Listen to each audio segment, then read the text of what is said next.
Friends, if I were to ask you, what is the fundamental source code of Chinese civilization? Most would immediately say Confucianism or Taoism, bringing to mind the dazzling names of Confucius and Laozi. But have you ever paused in a quiet moment to consider a fascinating question? What books did these intellectual giants read growing up? Throughout the vast currents of China's long history, there exists a profound and highly enigmatic text. This masterpiece has been revered by countless generations as the head of all classics and source of the Tao, and the man who authored this monumental work lived a life that reads like a breathtaking drama, a suffocating drama of ultimate reversals. He endured the most extreme and unimaginable humiliations known to all of humanity. Confined within the dark walls of an earthen dungeon, he managed to forcefully carve the universe's deepest mysteries and the unpredictable nature of human existence into the 64 hexagrams of his work. He wasn't just the founding father of a dynasty that would reign for 8 centuries. To put it even more emphatically, he was the absolute architect of the entire framework, the moral and ethical framework of Huaxia civilization. This remarkable figure is the protagonist of our story, King Wen of Zhou, born Chang. Today, allow me to guide you through the dense fog, through 3,000 years of history, to witness the terrifying, explosive power a man can unleash when pushed to the absolute brink of despair. Let's first gain a foundational understanding of this titan. King Wen of Zhou bore the family name Ji, and he was given the name Chang. During the twilight years of the Shang dynasty, served as the supreme chieftain of the Zhou tribe. If you're familiar with the Chinese mythological epic, the classic epic Investiture of the Gods, you will undoubtedly recognize his other resounding title, the famous title, the Lord of the West. Ji Chang's story isn't a simple tale. Not some grassroots commoner rising against the odds. He was born into an extraordinarily distinguished lineage, a family with deep historical roots. His grandfather was the historically renowned Danfu, the man known as the Old Duke. Ji Chang held his position as paramount leader. He held it for a staggering 50 years. What exactly does a 50-year reign signify in that entirely chaotic and exhausting era? Over those 5 decades, through sheer force of will, and through his brilliant strategy, he transformed a small, marginalized tribe, one situated in the remote northwest, constantly harassed by surrounding nomadic factions, and perpetually on the verge of annihilation, into a formidable, super-powered vassal state. This newly forged power was so immense that it struck terror into the heart of the seemingly invincible Great Shang dynasty. Just how extraordinarily high is history's evaluation of him? Consider this: Confucius considered him a lifelong idol, the man we revere as the exemplary teacher. Furthermore, Mencius regarded him as the supreme paradigm, the historical paradigm of sagely within and kingly without. It is no exaggeration to state a simple fact: without the indestructible foundations laid by Ji Chang, magnificent 800-year reign, the great Zhou dynasty would never have existed, nor would the profound civilization of rites and music that we know and rely upon today. So, what exactly made the Lord of the West unparalleled? What grounds did he command such absolute submission, such willing submission, from the people of the world? To truly comprehend the sheer magnitude of his greatness, we must examine his core administrative achievements. We must first understand the dark context. The twilight of the Shang dynasty was extreme barbarism, a time when human lives were completely worthless, treated like nothing more than grass to be trampled. Within the capital city of Zhaogei, tyrannical King Zhou invented unimaginably cruel torture, the horrific cannon burning torture. He would routinely tear out the hearts of loyal ministers, brutally chop living people into meat paste. However, under Ji Chang's governance, the territory of Xia Jie presented a starkly contrasting reality. Resembling a strangely peaceful utopia, Ji Chang introduced an incredibly advanced concept, one entirely, at odds with the violent spirit, the spirit of his age, the concept of virtue. He strongly advocated for leniency in punishments, insisting commoners be treated with basic human dignity. Historical records document a miraculous phenomenon in Xia Jie, drawing a circle on the ground as a prison.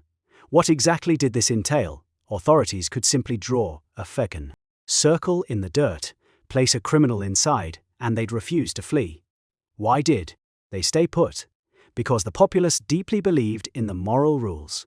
Violating the rules, established by Chang, was an act of profound, unbearable shame and disgrace. This method of governance, ruling by virtue, inspiring willing obedience, shone like a blinding beacon, a beacon of civilization amidst bloodshed and savagery. Chang wasn't merely a moral exemplar, standing on some philosophical high ground. He was a highly pragmatic leader, intensely focused on economic development.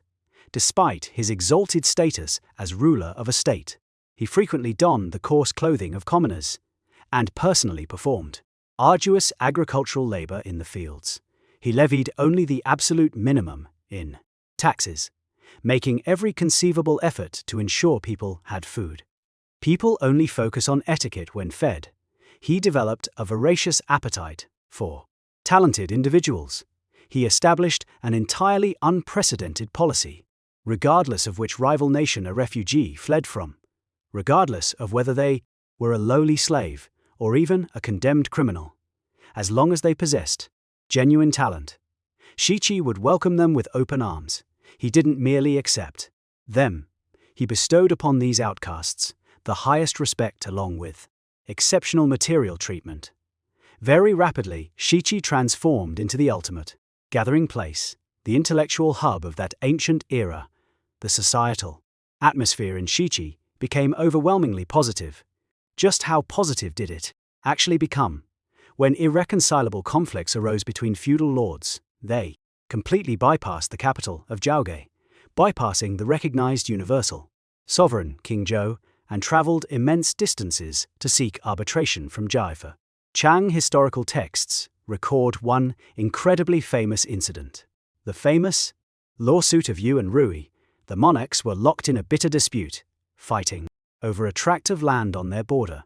Refusing to compromise, they journeyed to Xia Jie to have Chang settle the matter, but the moment they crossed into Xia Jie territory, they were instantly paralyzed by shock. They witnessed farmers naturally yielding borders to one another, pedestrians on the roads actively stepping aside, and the youth displaying utmost reverence for their elders. Two monarchs were immediately overcome with shame, blushing deeply right down to their necks. They sighed in profound realization. This worthless patch of land we are fighting over is exactly what the people of Xia Jie looked down upon. Without even needing to look upon Chang's face, they voluntarily ceded the contested territory and returned to their kingdoms thoroughly humbled. When news of this unprecedented event spread, the feudal lords were shaken to their core. They decided Chang bore the mandate of heaven, unbeknownst to the ignorant Shang court. Fully 2/3 of the world's feudal lords had secretly pledged their allegiance to Xia Jie. However, my friends, as the ancient proverb wisely states, the tallest tree in the forest is battered by wind. Chang's brilliance simply shone far too brightly, and eventually this blinding light deeply irritated tyrant, the paranoid tyrant reigning far away in Zhaoge.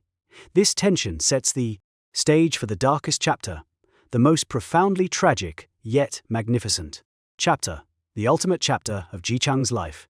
King Zhou of Shang, perched high upon his throne, watched with growing dread as Xia Jie grew stronger. Feudal lords continually defected to its side. The murderous intent festering in his heart boiled over, manufacturing a flimsy, baseless excuse. He deceived Jie Chang into traveling to the capital. The moment Chang arrived, King Zhou dropped the pretense. He placed him under strict house arrest in a desolate location known as Yuli, situated in what is today Henan province. No one could have anticipated this torturous imprisonment. It would drag on for an agonizing 7 years. These 7 years in Yuli marked his darkest hour, confined to a bleak, damp earthen dungeon, eternally deprived of the warmth of the sun.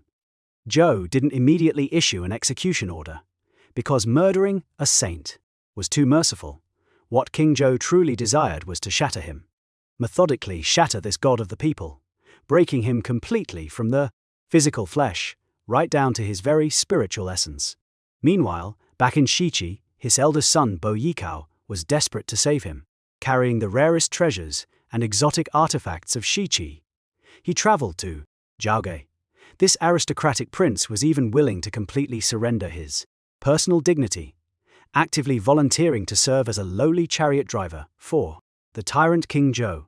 He did it all in the desperate hope of purchasing his father's freedom. Tragically, King Zhou and his notorious consort Daji concocted a venomous, inhumane scheme. King Zhou coldly muttered a horrifying idea to his sycophants. The whole world proclaims that Chang is a saint with clairvoyant powers. If I butcher his own flesh and blood and boil him into meat stew, if he consumes it, it will prove he has no idea what he is eating. What kind of saint would that make him? He would be absolutely nothing to fear. But what if he refuses it? If he refuses, it means he knows the truth and is playing the fool. Such a man is immensely dangerous and must be executed without hesitation. A few days later, a steaming bowl of rich meat broth was brought out. It was gruesomely brewed from the flesh and blood of his own biological son. Gruesome stew was placed directly in front of the imprisoned Chang. Zhou's insidious envoy stood nearby, watching his face. He was searching for even the slightest microscopic tremor of emotion. You must remember that Chang was an absolute master of divination. Was it really possible that he couldn't calculate the nature of this stew? Of course he knew what was really inside that bowl. That broth was the remains of his legitimate eldest son. Was his very own flesh and blood sitting there in the bowl? In that agonizing second, the elderly father's heart must have been bleeding uncontrollably. His internal organs must have felt violently ripped apart while fully conscious. An ordinary person were placed in this situation, what would their reaction be? They would undoubtedly flip the table in a blind, hysterical rage. Launch a suicidal assault against King Zhou using only their teeth. But Chang could not do that. He wasn't merely a father, he was the irreplaceable spiritual and political leader of millions of Xia Jie citizens. An emotional collapse would render his son's horrific sacrifice completely meaningless. The very next morning, the millions of citizens in Xia Jie would face merciless slaughter. Entire Zhou tribe would be brutally erased from the face of the earth. Completely sinister gaze of the envoy, Chang performed a terrifying act.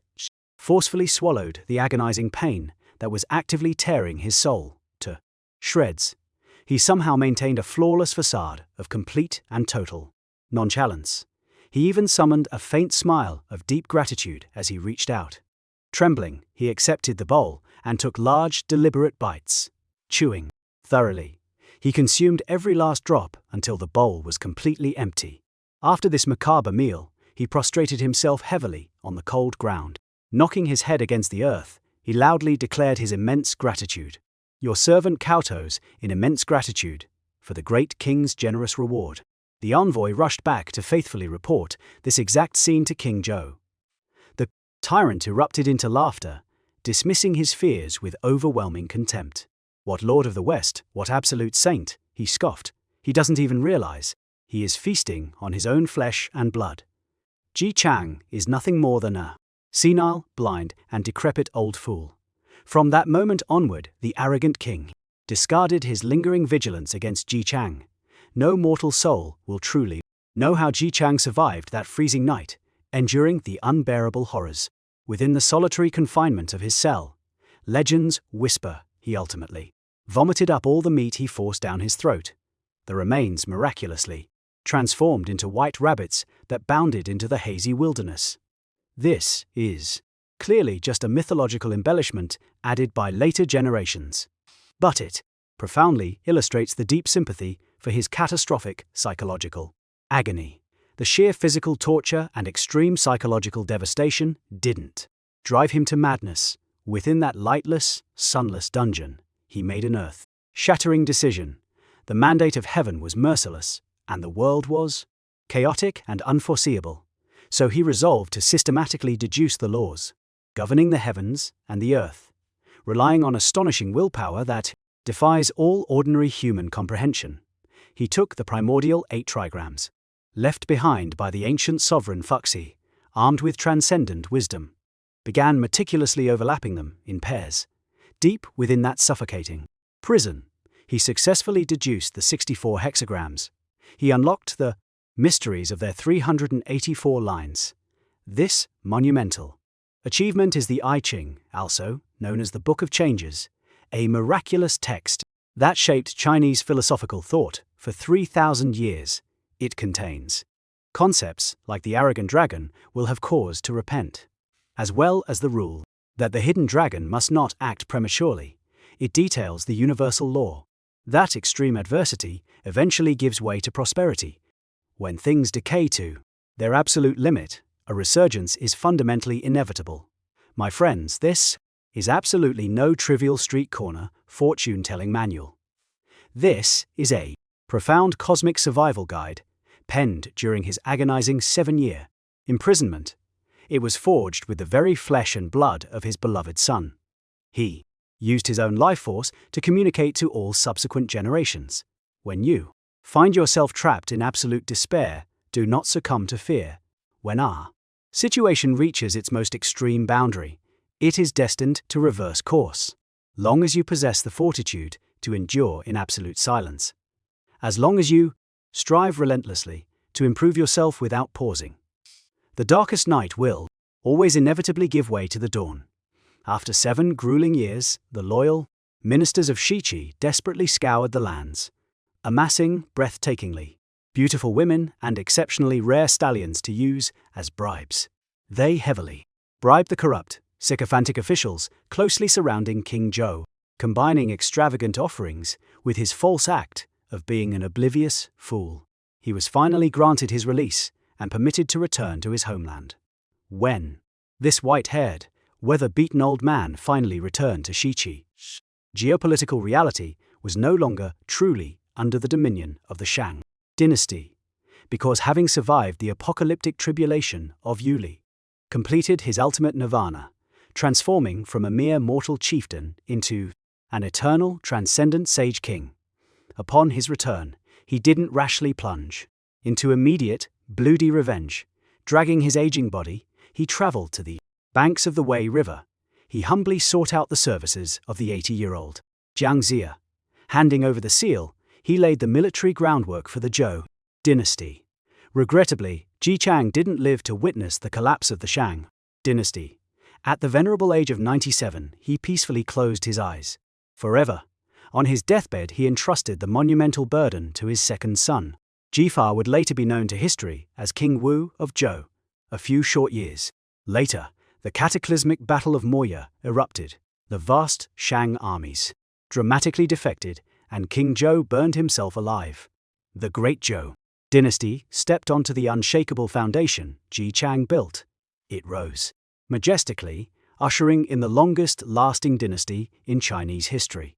Began the magnificent 800-year era of the Great Zhou. Today, we stand across an immense chasm of 3,000 years of history, gazing back at the extraordinary life of King Wen of Zhou, Ji Chang. What exactly are we witnessing? When we look back at his story, we are looking at a profound masterpiece. Authored in the depths of despair, we are contemplating an earth-shattering, eternal philosophical maxim from the I Ching. As heaven maintains vigorous motion, the gentleman must constantly strive for self-perfection. The gentleman should hold the outer world with broad and deep virtue. This sentiment later served as the guiding motto for the prestigious Tsinghua University. It has completely fused with the blood and bone of every Chinese person, becoming the enduring, ceaseless spiritual totem of the entire nation. He didn't place his faith in ghosts, but revered virtue and protected people. He harbored, absolutely, no fear of brutal, overbearing authority. Yet, he possessed unparalleled wisdom to conceal his brilliance and bide his time. He was much like an unfathomably deep and totally silent abyss, quietly swallowing every ounce of suffering, blood, tears, and devastating humiliation, only to turn around and exhale a dazzling, radiant light of civilization. This is the true essence of King Wen Zhou. He didn't rely on the brutal force of swords to conquer the realm. Employed the invincible power of thought, philosophy, and moral character. Used it to conquer 5,000 years of Huaxia history. To all my friends watching, if you currently find yourself languishing, if you feel completely crushed by the unbearable weight of living, feeling that you absolutely cannot endure another single day on this earth, take a moment to reflect on that old man from 3,000 years ago, sitting in that freezing earthen dungeon, forcefully swallowing his own son's flesh. As long as you are still drawing breath in this world, as long as that burning fire within hasn't been entirely extinguished, the most terrible times are frequently the starting point for your spectacular comeback. Well, that concludes the legendary tale of King Wen of Zhou. How do you interpret this ultimate, unimaginable level of forbearance? Being utterly forced to consume the meat of his own son. You are warmly welcome to leave your profound insights in the comments below. Follow my channel, and I will continue to guide you through history. We'll explore these storm-riding figures through completely fresh and engaging perspectives. Until our next video, together, I bid you a tired farewell.